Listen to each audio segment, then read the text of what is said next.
Méditation du 27 avril, le Dieu de l'impossible. Jésus répondit, ce qui est impossible aux hommes est possible à Dieu. Luc 18, verset 27. Tout ce que Jésus dit de Dieu est vital pour nous parce que Jésus est le seul à connaître le Père. En effet, il est un avec lui depuis l'éternité. Personne n'a vu Dieu sauf le Christ. Il est donc le seul à avoir l'information. De plus, revendiquer le caractère de Dieu faisait partie de sa mission. Il veillait donc à présenter le caractère du Père correctement. Dans le texte d'aujourd'hui, Jésus présente le Père comme le Dieu de l'impossible. Lorsqu'on dit impossible, cela englobe des situations auxquelles l'être humain ne peut faire face. Non pas qu'il s'agisse de quelque chose d'extrêmement difficile ou de très peu probable, mais de ce que nous ne pouvons pas faire et sans aucune possibilité de trouver de façon de le faire. Mais Jésus a dit que le Père en était capable. Cela revenait à dire, ne soyez pas accablés, ne vous découragez pas. Ce que vous ne pouvez faire, ce qui n'a pas de solution, mon Père qui est votre Père le fait sans problème. Il est important que nous ne perdions pas de vue ce portrait de Dieu parce que dans notre relation avec lui, nous nous retrouverons face à des défis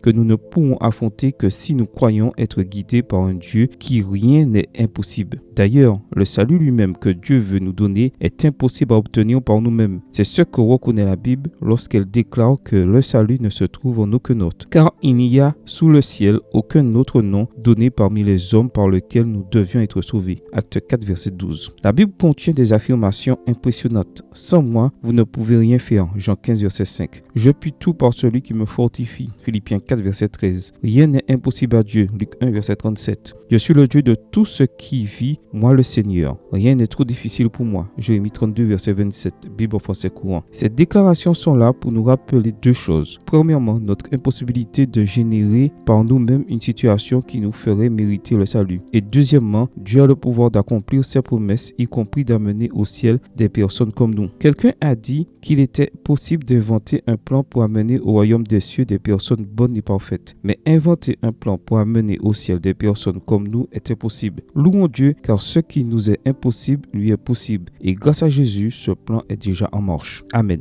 Bonne journée à vous et que le Seigneur vous bénisse.